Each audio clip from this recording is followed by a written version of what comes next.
Chuck it in the chat. Like, don't hesitate. This is an open platform. This isn't a lecture theatre, okay? So in this session, we'll talk about situational awareness. We'll look at coaching, because that's a part of who we are and what we do. And congratulations on 10 years.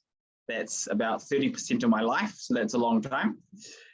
And in this, we're going to have a look at what is situational awareness. Just if you look at it from a broad perspective, like, what is it?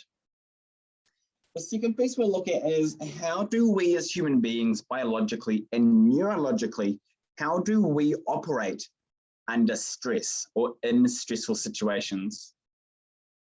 And the last bit is kind of like the glue, all right? Whether you're new to coaching, whether you're curious about coaching, or you're a master, we have these tools to help clients.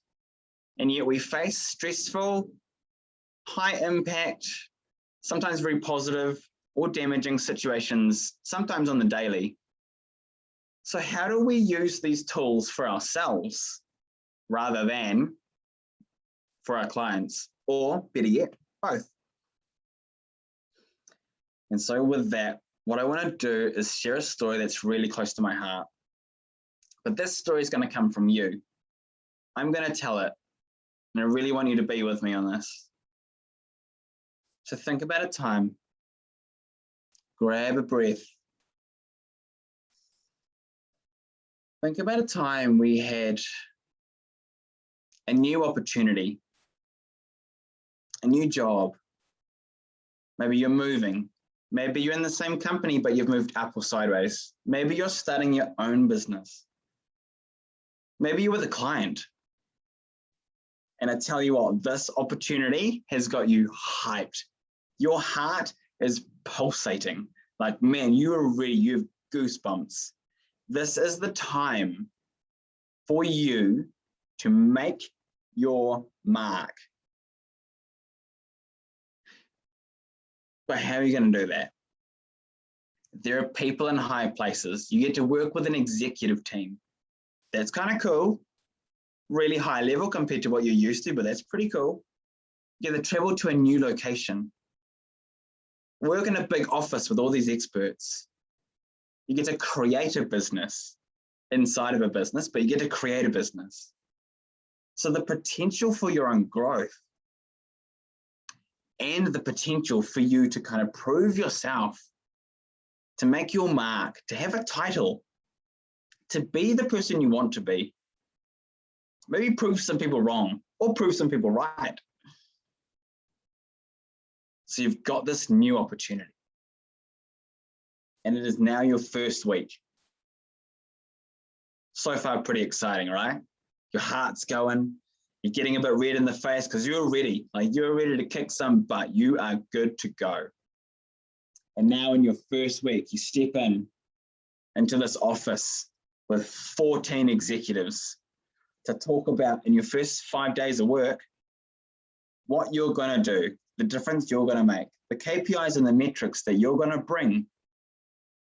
And you realize very quickly that your heart was really excited. But now that you've sat in that seat, the reality is starting to hit you. Your heart was ready to go. Your blood was coursing through your veins.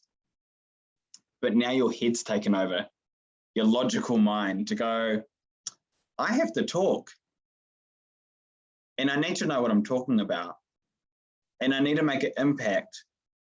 And I don't know the metrics. And there's 14 leaders here that know what they're talking about. And all of a sudden, this excitement turns into fear. There's this struggle, there's this stress, and all these emotions flooding in from you being super hyped and ready to go have now turned into the same thing where your heart rate is still pumping and you're sweating because you're ready to go, but you're scared as hell. You are this close to running out, like you are terrified. This situation, I thought I was aware for and I was ready for. I wasn't here. But my logical mind, I wasn't ready. and neither were you. So you're sitting in this office with 14 other people. And give me a nod. Who's been in an office with 10 to 15 people and there's that thick air and you can feel that there's 14 people and the aircon pushes this thick, fake air around, creating this kind of humid environment. So now it's not fresh. So now you're not excited. And now you feel like you're in a fake atmosphere as well. And just before it comes to you to talk, you take a big breath in this bottle of your stress. Bang, it pops. And you go, oh crap. I have to leave. You don't know what else to do. You've run out of options, and here you've run out of options. So you politely get up. You look red. You're now half tomato and half human. You turn and politely say, excuse me. Your guts are churning. You know, when you've got butterflies when you're nervous, now you've got wasps and they're stinging you. And you walk out with this pit in your stomach. Holy crap. That is a lot of stress. I can see some smiles. It's almost some of you are like, yeah, I've had that before. Who's had that before? Give me some nods. Here's a few of you. So thanks for sharing. Yeah, and some hands. So that is a real story. I didn't make that up. It is a real story that actually happened. And embarking on this coaching journey has been a hell of a lot of fun because it gave me some tools to handle those situations. And it was little things like the title of a CEO used to scare me. Used to scare me. The numbers, the figures, the facts, the details, the metrics, the KPIs, that was terrifying. And so for a first instance, when there is a lot of stress being built up, today, we're going to look at a few things which I mentioned before. How do we operate? How do we get into this stress ball? And then how do we actually manage this? How do we conquer the stress? Or how do we use that energy? Because remember, it was real positive energy before. It came from here. And then it moved up and went bang. How do we keep it here or keep it halfway? And so let's start with a very basic definition of situational awareness. So first of all, thank you for coming with me on this journey through that stress pit into that room where the air was less desirable, but definitely warm. And I'm not made for the cold, so maybe that's a good thing. So situational awareness, quite simply put, is knowing what is going on around us. No hidden meanings, nothing between the lines, just knowing what's going on around us, and maybe the impact as well. So typically situational awareness is used in the likes of high impact in terms of like life-threatening situations. Medics and operating theaters, army, commercial piloting. But we forget that knowing what is going on around us happens every single day. Every single day. If I told you there was someone standing behind your shoulder on your left, some of you might check because you want to be aware.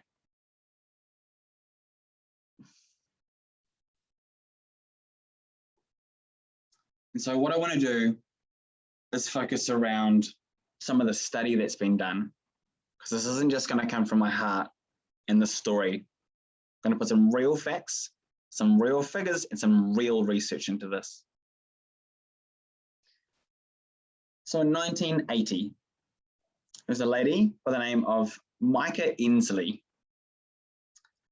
She's been studying situational awareness since then, 40 years. And if we relate back to that story and look at how stress, but situational awareness, right? How we can be aware of ourselves and others in a situation. She looked at the effects of situational awareness in commercial piloting and how we manage this, but more importantly, what hinders or negatively affects our situational awareness, to find a key to unlock that door, to figure out how to get through it or how to manage it. Some of the research that she did, she worked with the commercial airlines for a number of years and found that over, I think it was 8 years, about 70% of all of the accidents that happen in regards to commercial piloting, 70% that were deemed as human error were specific to situational awareness. Micah then took a journey and became an engineer in the military in America. And I'm not talking an engineer like you might think, I'm talking a science engineer. So she's still working with people here and here. And similar sort of background, similar things, situational awareness, there's people, there's places, there's systems, there's processes, there's tools, there's ways of working. Sometimes there's weapons. Sometimes people are weapons. So there are a lot of things to consider. But where this really hit home is she spent over a decade in the health industry, in the anesthesiology department.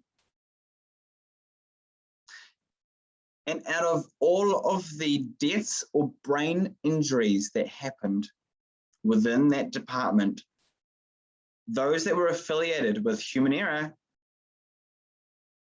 almost 80% of those were to do with situational awareness. And remember, the definition was quite simple: being aware of your surroundings, or being aware of what is happening around you and to you. So how can something simple be so impactful that lives are being lost? And keep in mind, there's a gain frame to this. Lives are being saved. People that have situational awareness are saving lives. This is a real thing.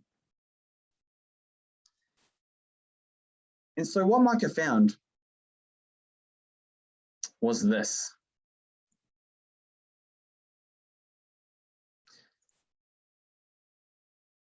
How is our situational awareness affected?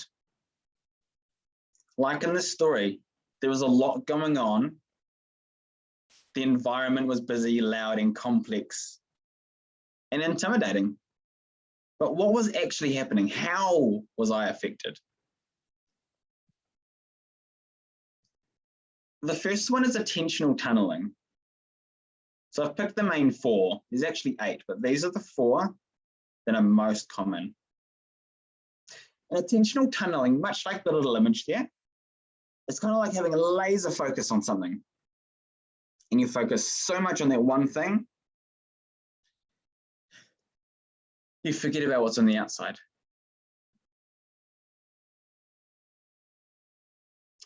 Who's seen someone working anywhere, work, office, retail, and they're so fixated on their task? They got their head down, and they're just working. But they're not very aware of what's happening around them.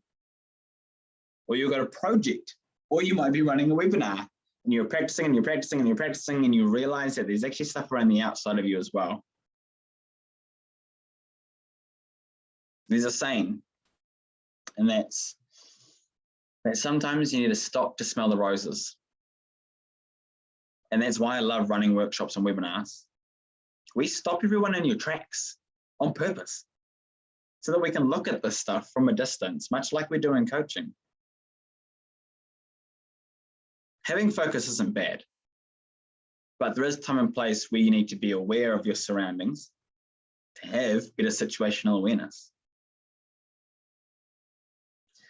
The next one, now I found this one intriguing, was out of the loop syndrome. Now, what was interesting about this is that it was all about system and process automation. And especially with the way that hiring, saving money, and making simplistic or simple systems and processes for people to use is accelerating at such a rate. This is also impacting us as humans, as human beings, not just human doings.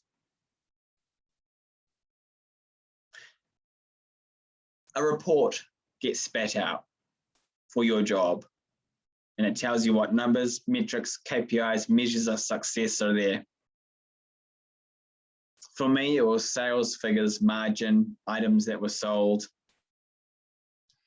services that were attached, customer engagement. But because everything was automated, in terms of how I got to those results, I don't know, because the report just spat it out for me. So you see, automating a lot of processes, although super positive, also has a dark side. If you flip that coin, the work that we were doing as humans before, and we were getting integrated into the information, is now going through a computer. And so that information that once was isn't in here. It's not in your head. It's in a computer. So automating, again, as positive as it is, actually takes away from us a little bit. The requisite memory trap. Who's done one of those activities where there's a can belt, and you got items going through, and there's a teddy bear, and a can of spaghetti, and baked beans, and then there's a loaf of bread, and then there's a jackhammer, and you got to remember all the things as much as you can, and you create a story. So as human beings, we can remember roughly on average between 7 to 8 pieces of new information at one time. And so going back to that story, I walked into a executive or a senior leadership business executive team, and there were 14 people with 14 different things to say, from commercial and marketing and retail and operations and services and so on. So my poor brain couldn't remember all of these things. There was just too much. Like it was too much, because I needed to have my input, but I also needed to take stuff away from that meeting. When we simplify processes and information, like the automation below, we add steps to use the computer.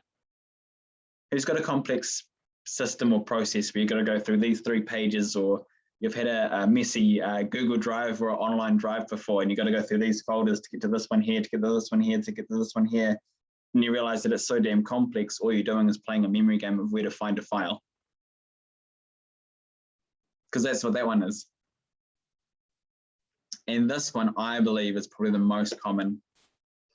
WAFOS, workload, fatigue, and other stresses. Like the image kind of dictates or shows, it's also overload. You can only fit so much in your mind, in your brain, through your eyes, in your ears. And if we get overloaded with all this stuff, it creates fatigue. You get tired. You can be mentally tired, right? Who's gone home when they got some energy left, but man, they're drained? They could go for a run, but their brain's just ready to sleep.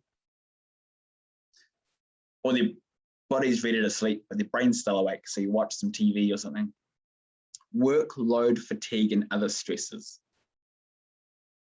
So these 4 combined is much worse, but these 4 individually affect our situational awareness. We are less aware of situations that we are in when we are focused on something too hard, when there is automation taking information away from us, when we are forced to remember too many things, or when there's simple overload, you're fatigued, or there's other stresses. You're trying to cram it in, but it's just too much. You can write it down as much as you like. It'll help, but you still got to take information.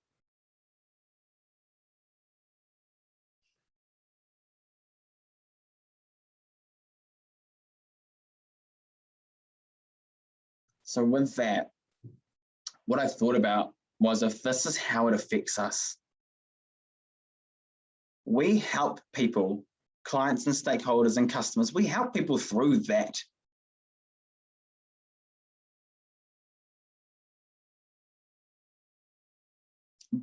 But we don't help ourselves through it. So being aware in situations, being aware of ourselves is one, and being aware of others and the environment is another. How can we control it? Well, we're going to get there.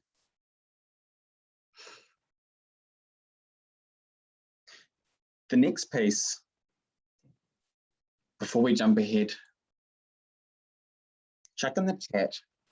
I'll put that back up on the side. And other stresses. Thank you, Richard. I'll put the slide back up. Brilliant. Share that one. Check it. There we go. Chuck in the chat. That meeting that you were in, that thick air that you were breathing, those 14 other people that you had in that room, high-level executive, really intelligent, but that's also very intimidating. This environment that you're in, which one do you think out of these four, no wrong answer, could be all four, but which one do you think was most negatively impacting your situational awareness that got you to the point where your only real option was to get up, take the biggest breath you've ever taken to the bottom of your bowels, and walk out?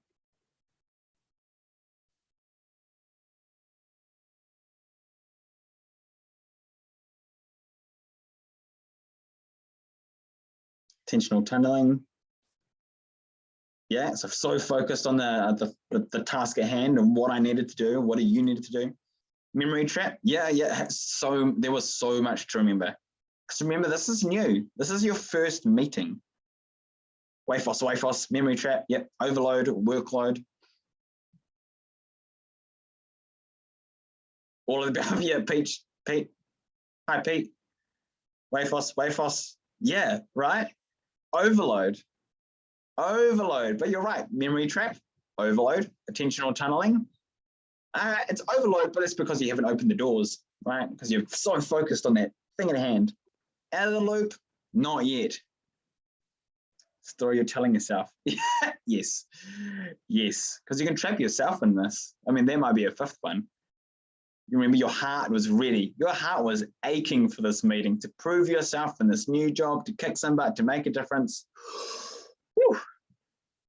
But that energy shifted and it turned into fear. It was still there, wasn't healthy.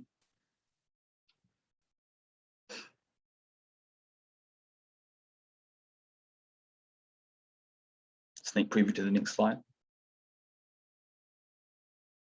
So what I want to do is let's hold that, because the three topics I'm going to cover, which that's the first one. What is situational awareness?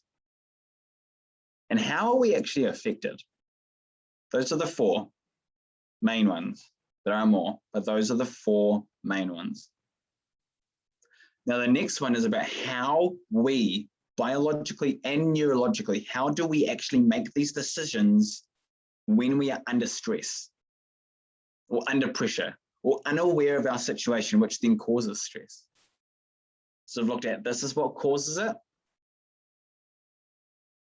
the human doing, and now we're going to look at the human being, me as a person when it comes to me sitting in that chair or you in that meeting room.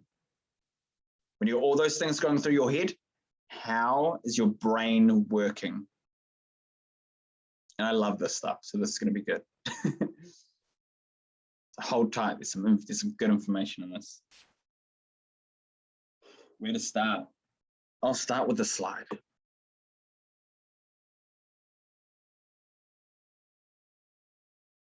And move this out of the way. So how we think under stress or under pressure. So the first thing with this is that you've got your thinking brain. Cognitive, it's there. Right? one thing that we do above all species in the world isn't just the fact that we can think into the future. That's a big piece. No, we're a hairless primate that doesn't have claws or fur. Like, we're not an attack species. But I tell you what, we can think into the future because we got a big old brain, or at least an intelligent one that works very well. The other thing that we have that other animals can't do is actually think about things that don't exist. See it on TV, see it on SpongeBob. Imagination. All right, it's a big thing at the moment in workplaces. Innovation. All right, the children of today will be creating all of the new things in the future.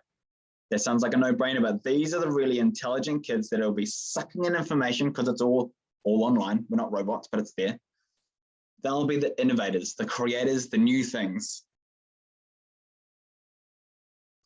That is what the thinking brain does.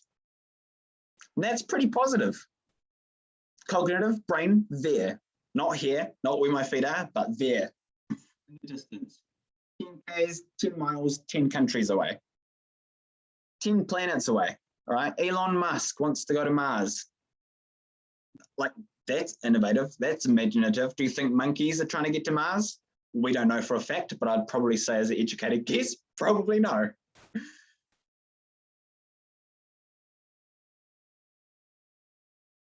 What you find with your thinking about thinking into the future and how we work under stress is you've got these marbles, which I've put underneath the man there, or the person with the green brain. And these marbles represent ideas. When under pressure, ideas and responses, or things that you can do at a split second.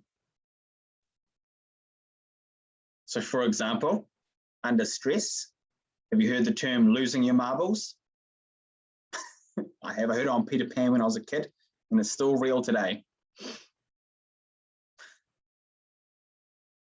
Now this is 6 factorial. What that means is that you've got 6 marbles illustrated by the beautiful kitten there. And if you go 1 times 2 times 3 times 4 times 5 times 6, you get 720 options. So your 6 marbles, just to go back to this one, your 6 marbles, when under stress or when you need to make a decision, if you have all 6 of your marbles, you can see there, all marbles, you have 720 options to make. So the their brain, the thinking or the cognitive system, the brain, logic, complex thought, problem solving, creates context. And if you've got all your marbles, you've got 720 options to choose from. That's not under stress, and we're going to get there. So that's future implications and thinking. There. 6 factorial.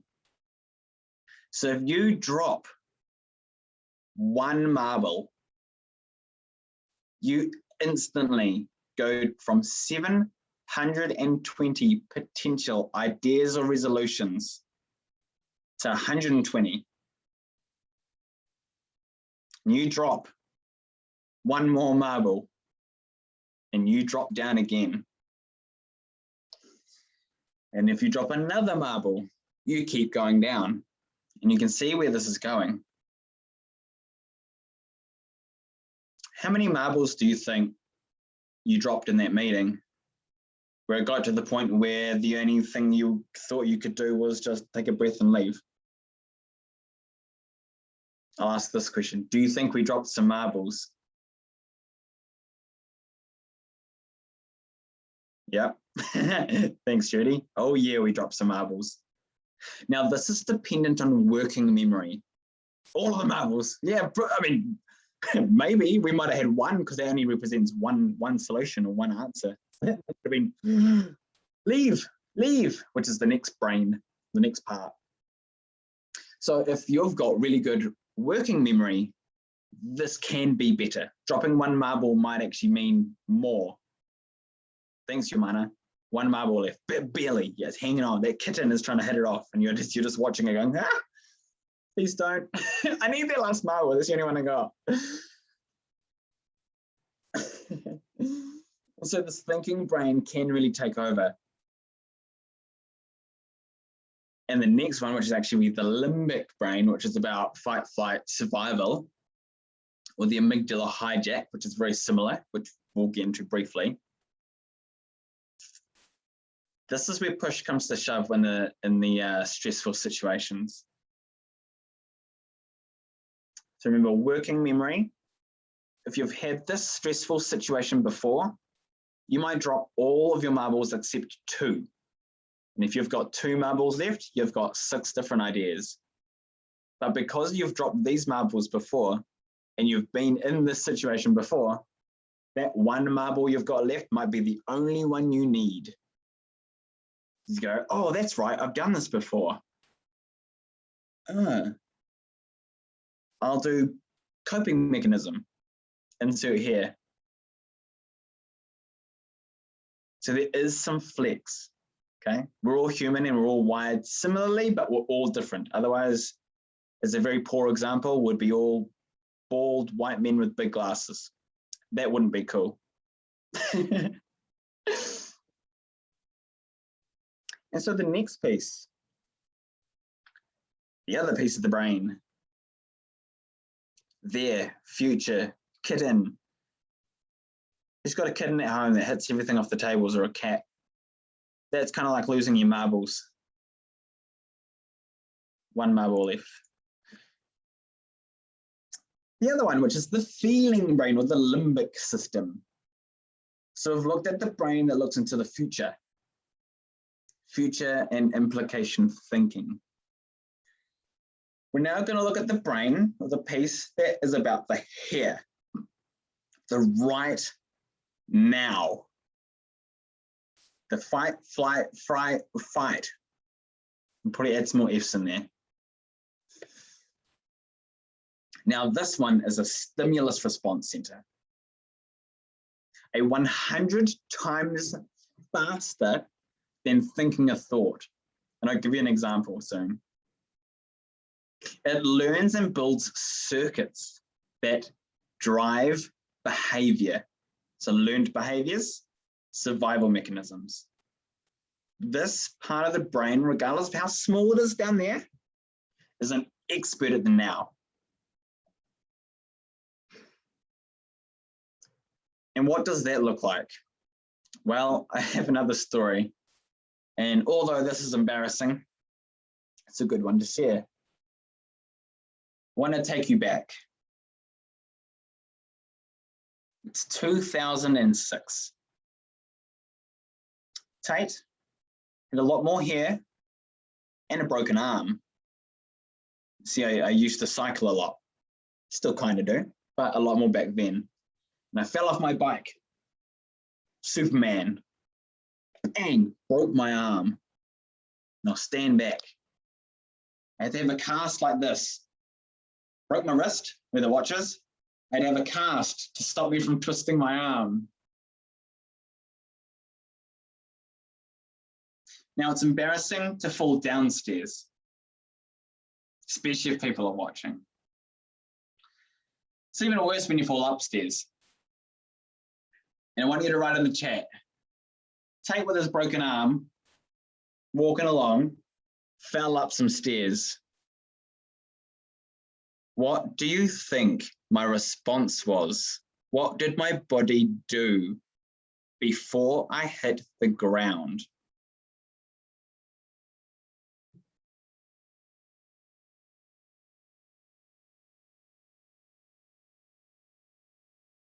Yeah, put the other arm. Tried to use your broken arm. Tried to brace yourself. Yeah, so me and my limbic brain, put your other arm out and brace. So thank you for those that all have a lot of faith in me catching myself with the non-broken arm. But I'll tell you what happened. Tait fell with his cast and his normal arm and landed on both. Split-second decision. Okay, 100 times faster than thinking and thought. My first instance was to fall down and catch myself with a broken arm. So I caught myself with my broken arm and my normal arm, but I caught myself with the broken arm. That was my response. That, if we go back to that screen before,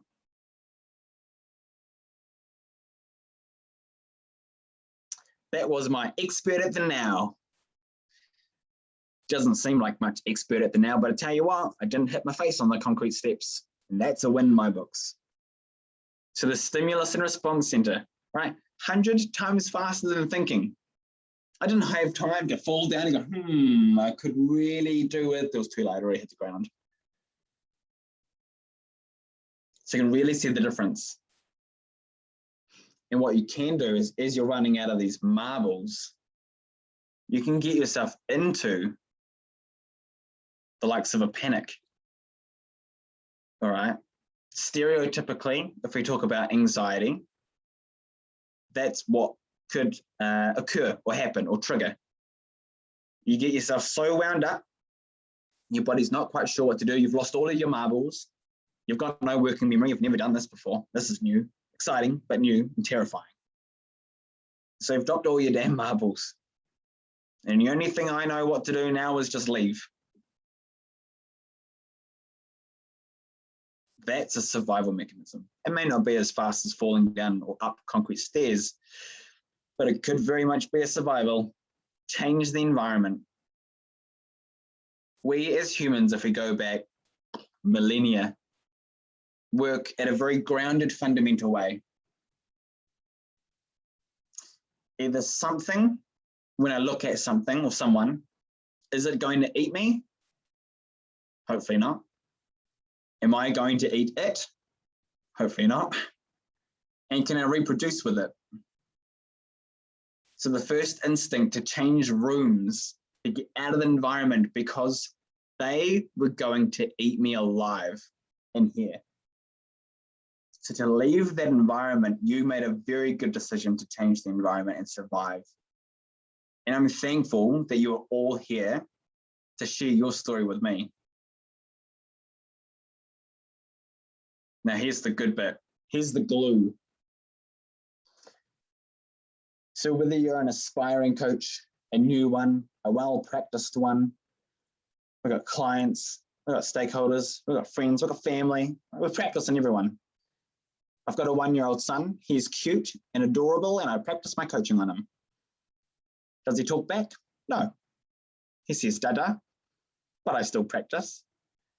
But I don't use those skills to help myself. And I found that quite common.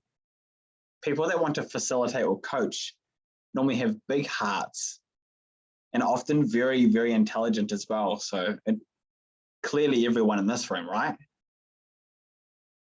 Yes. But do we use these tools to help ourselves?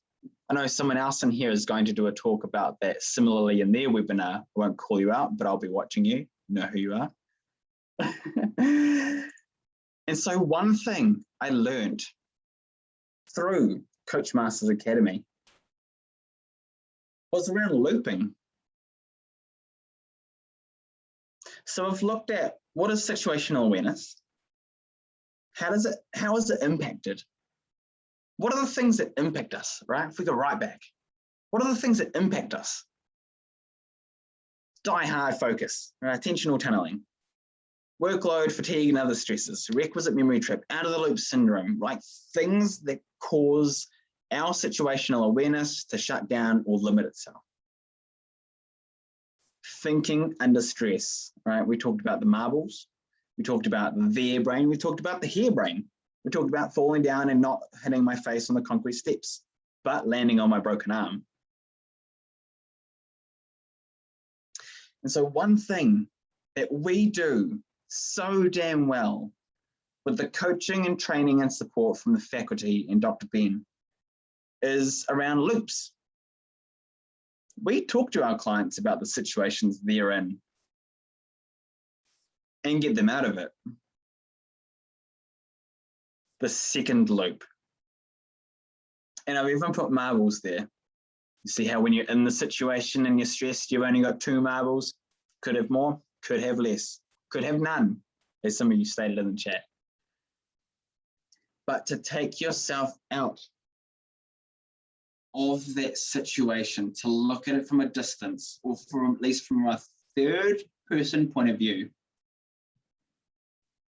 you already pick up some marbles.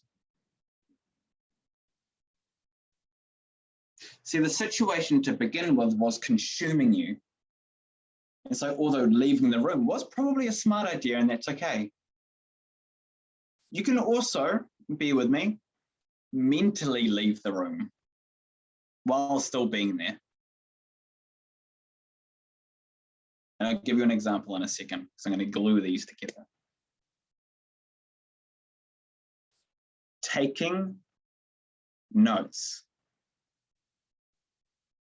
See, in this story, we all went in with a big heart and a big smile and ambition on our side.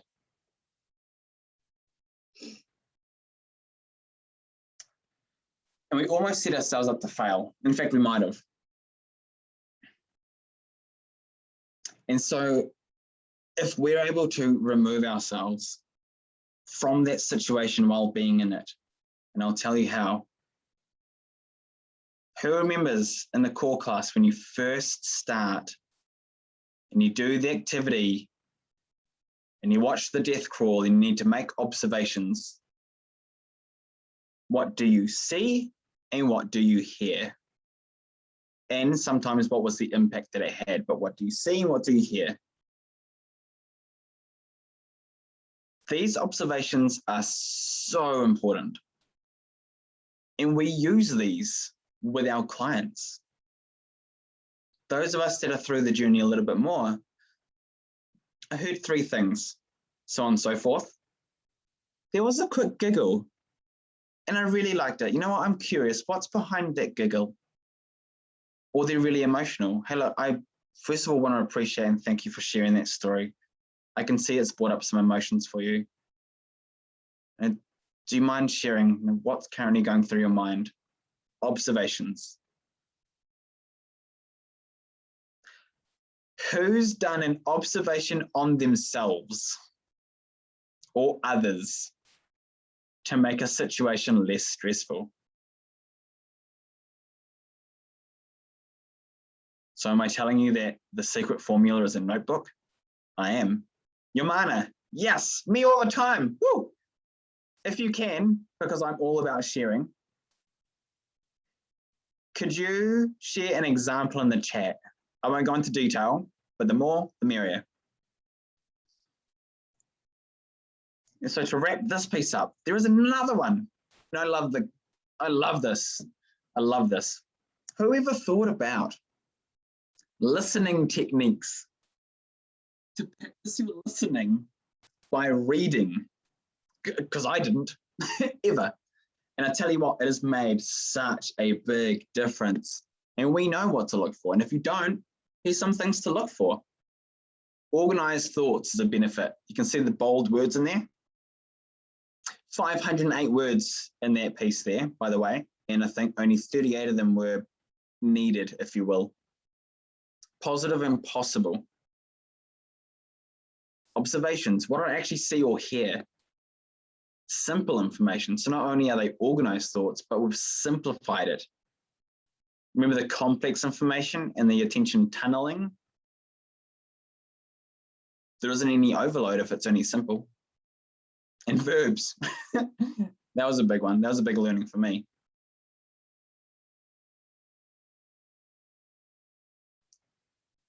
And so to remove yourself from that stressful situation, the best thing to do is to remove yourself from it mentally while still being present. We practice presence and self-regulation as coaches, whether it's little bits or big bits.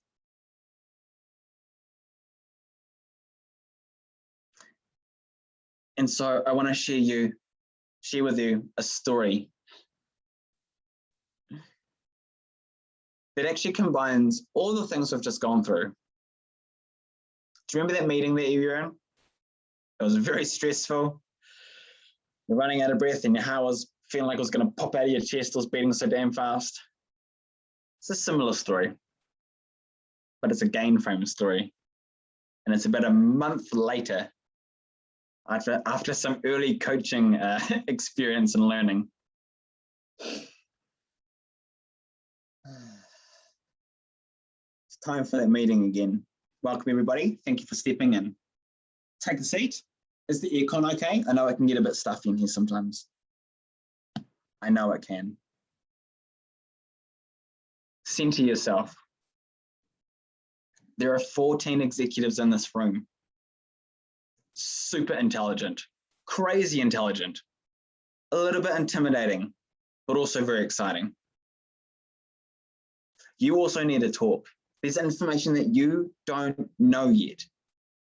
There's also information that you are going to learn, and a lot of it.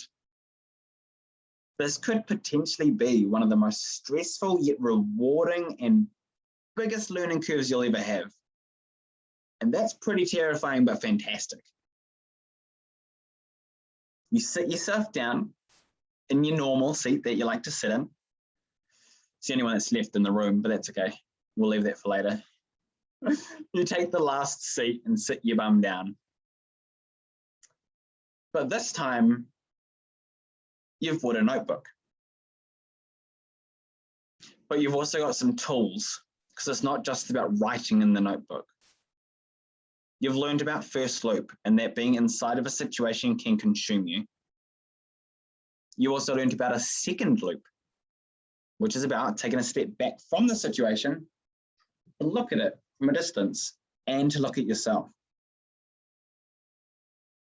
And so the first thing you do is write down everyone's name as you go, because you're trying to learn people's names. The second thing you do is write down observations. And there's two things. There's the observations of what is that person actually saying and doing.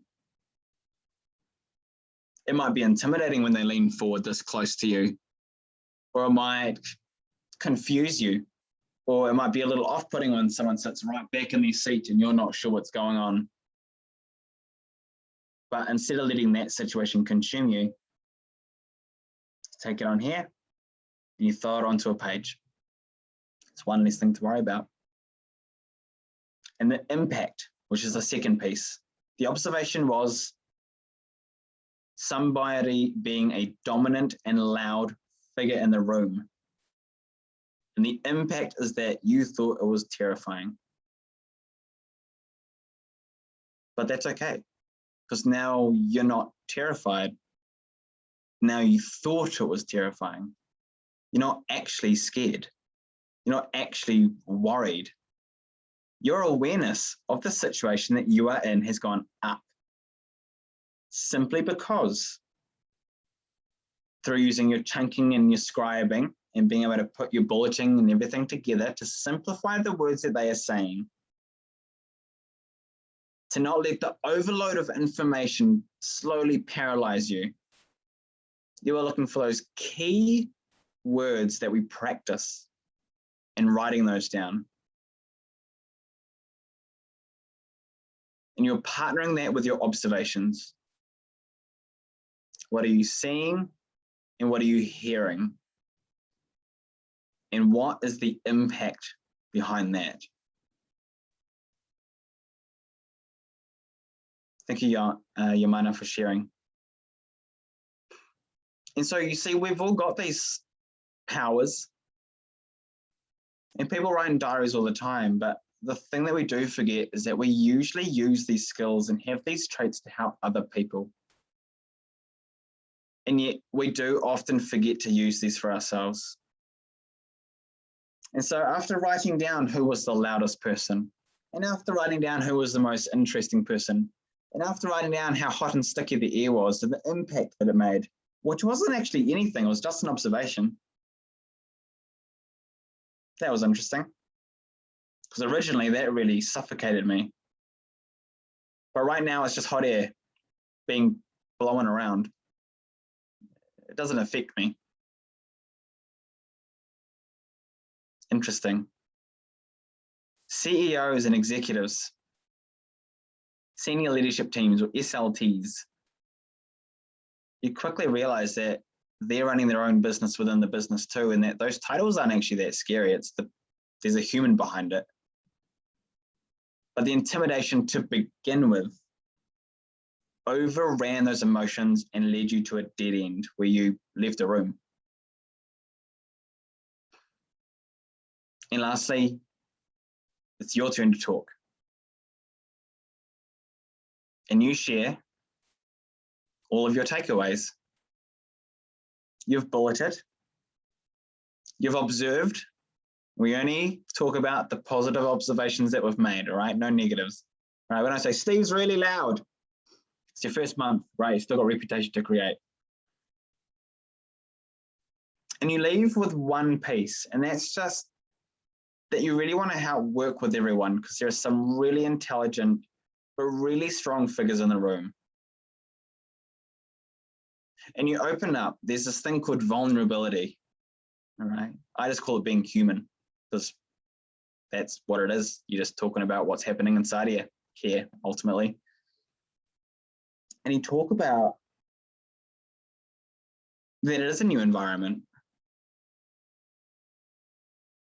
that you are a little bit scared, but that heart starts to take over like it did the first time. You're overwhelmed with emotion, and now it's time to really make a difference. And that's what you tell them. Now that was a successful meeting. You walk out with a big grin on your face, and your manager asks you how it goes, knowing that the last one was not very good. And you're a completely different human. You've simplified messages using the coaching tools that we have. You've removed yourself from the situation so you don't get consumed by putting yourself into the book. And so I advise the things that we learn as coaches for our clients. Don't forget that you have that superpower to use them for yourself as well. And we do. We're resourceful as much as our clients. Oh, for sure. And that is a real story. Both of them. I was that terrified person in the first story. And I was that victor in the second one. And the biggest difference by far were those two things. Learning how to listen, deep listen, but more importantly, put those nuggets of information onto a page. Because do you remember that requisite memory trap? 14 people are talking. I'm not going to remember 14 people worth of talking in my brain, but I can put it on some paper. And to remove myself from that conversation by writing the observations and the impact on a page. That was my recipe for success. And with that, I only have one last thing, and that is a big fat thank you for being with me on this journey. And what I'd like to get from you, to get some neurons moving. Don't worry about the QR code, we'll do it in the chat. What was your star moment? You know, we've been talking for 45 minutes-ish. What was your star moment? Something that you'll always remember. What's that thing you're going to take away?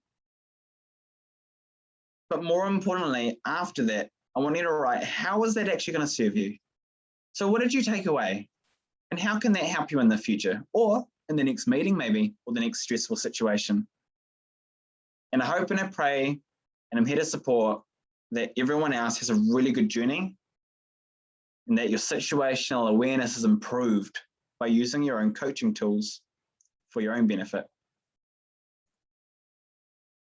And that's a wrap. Thank you very, very much, everyone, for being with me. Please put in the chat what your takeaway was and how you're going to use that new superpower for the good. Loop to loop myself. Thanks, Lindley. That's great. I love it.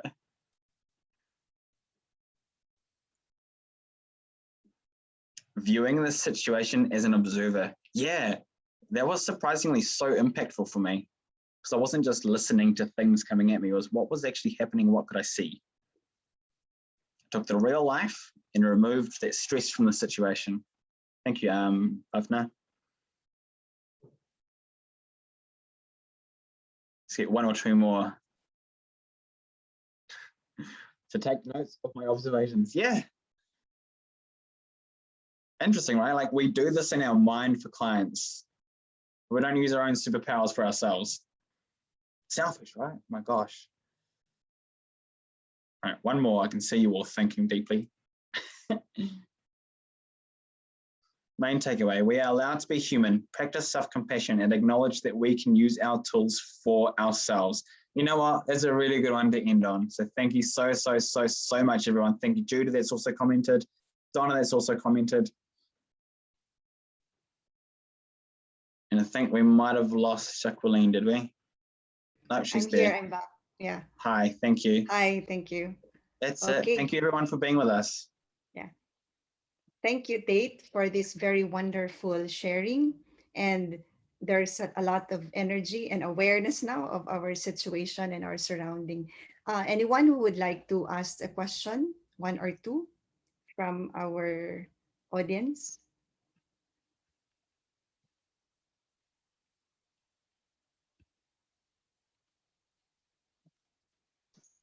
I have a question. Mhm. When you say that sometimes, like, and I do this often, like I expose my own vulnerability and I'm like being very real and trying to tell people that I'm also nervous in doing something that's new or out of my comfort zone. Do you lose credibility when you do that? Because yes, you can relate to them in a more emotional level, but I'm always worried about, especially if you're speaking to a group of senior leaders, like you said, or anything, that you don't want to feel like you're losing credibility right off the bat. So I'm just wondering how you would address that. That is such a good question. That is, and it's so common, like very common. I found the exact same thing. Now, these were people I really wanted to impress. And so I was talking to a colleague earlier around how we can think with our head and we can think with our heart. You know, there's a very logical mind that we can have. That's numbers, facts, figures, KPIs, metrics, KRIs, so forth, right? Then there's the heart, which is culture, engagement, how we feel. So they're actually two different languages. So my advice, at least, or the piece that helped me, which I'm happy to share, is what was it that I was actually feeling, which could have been terror. But then if the whole thing was around game framing it, like what did I want to feel, but what did I want to get out of this particular situation if I wasn't terrified? So for example, hey, look, I'm coming into my first meeting and I'm really, really anxious. I really appreciate everyone here. You know, my intent for this meeting today is to take away 3 key pieces of information, how my business can help yours. So you're not hiding anything. It's just going, this is how I'm feeling, but still from my heart, if I was in a game frame right now, this is what I want to ultimately achieve. There's also the tricky game of time and place, because like I mentioned, 2 different languages. You have people that will talk with this language 24/7, or they've been built that way by the business. Facts, figures, KPIs, so on. Like they are wired that way. That is their language. It's not good, it's not bad. So it's how do you talk from your heart that makes sense to somebody that listens with their head? Or vice versa, how do you talk from your head in a way that also captures the heart and the head of other people? So not a silver bullet answer, but it's a very good question. So thank you very much, Judy, for opening up. Hopefully that helps a little bit. Yeah. Thank you, Tait, and thank you, Judy, for that question. And I can relate so much to that question because it's my first time to host in this kind of webinar, and I'm feeling that vulnerability as well. So we have another question, Tait, here from Renu. Where is the balance between being a human and vulnerable but yet deliver results as a business partner in a support role. Once you show your vulnerability, it could be taken for granted that you are just a nice person, but don't look forward to promotions or incentives like Yeah. any other performer. So I'm actually working with a business now that's got a similar sort of thing going on. And same sort of answer where people talk from their hearts or their heads. Sometimes there's a bit of both. But ultimately, in the stereotype, the business world, they tend to talk with their heads, and they need to. They have a business to run, which is filled with people, which means culture and engagement is important. So your heart comes in, right? So put that in the parking lot because we'll pick that up later. So for you, Renu, or anyone else that's interested, what we're doing at the moment is you've got your human being, okay? Human being, that is your culture and your engagement, that is your people factor in your business. You've also got a human doing, because you still got to do stuff like make money. Human doing. Now, if we make these circles, right, they kind of overlap in the middle. And in that middle bit is called something like the zone, right, which just happens to be the business that I'm partnered with. But what we found, and this is kind of where it all comes together, is that if you were to grab a cable tie, a stretchy elastic band, and if you give the HR team one side of that band, and if you give the operations and the money side the other side of that band, and you go, how much tension is there between these two parties, right? Brain and heart, because that's basically what you're doing. And they'll pull it, and they'll pull it, and they'll pull it, and hopefully it doesn't snap, because that's not normally good. And the answer to your question, Renu, is what you do is that this tension between vulnerability and still delivering on your results is that the purpose. If you've got this tension and you get somebody, we'll call it the manager, to pick that tension in the middle and start pulling it away, what you'll find is that the human beings and the human doings will get closer and closer together.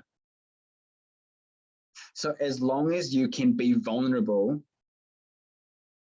and as well as you can be operational, as long as you're still heading in the direction of whatever your purpose is, or in this case, if it's a corporate, whatever the corporate purpose is. Because remember, corporates and businesses, Simon Sinek does a great talk on this. Corporates and businesses aren't made to make money. Like that's not their primary thing. It's normally to get to a destination or to help equality or to help reduce carbon emissions or to give customers better prices every day for better living. There's normally a bigger purpose behind that. So as long as you can align your vulnerability to helping the business achieve that purpose for somebody that's very head-minded, logical, then that should be okay for you, and then that should be okay for the bosses or executives.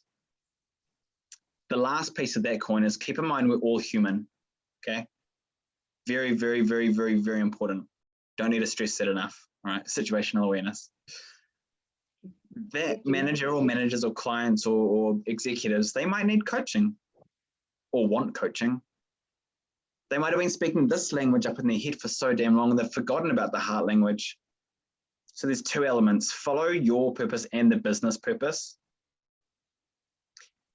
as well as be curious. Like that's one of my big things, be curious. You know, what is it that makes them think so logically minded? Can you help and support them?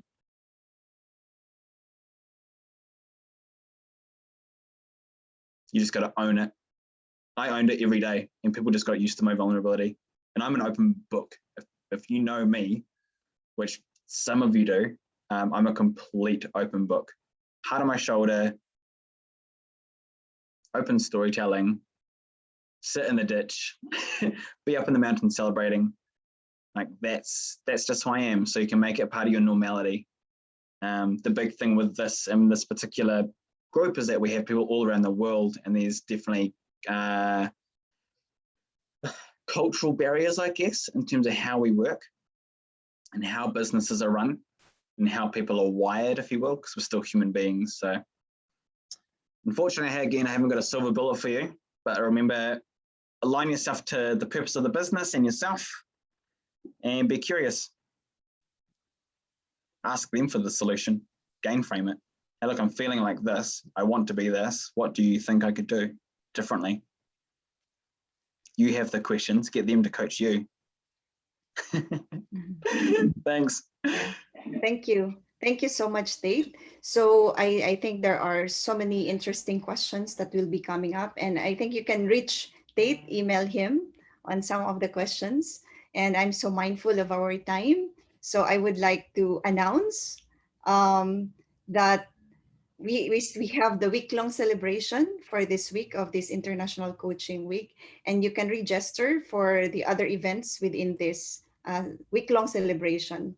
And for those who are guests who attended here, we have a very good announcement for all of you that there will be a $100 voucher. Those who will be attending the transformative coach training this June to September 2021. And I will stop the recording.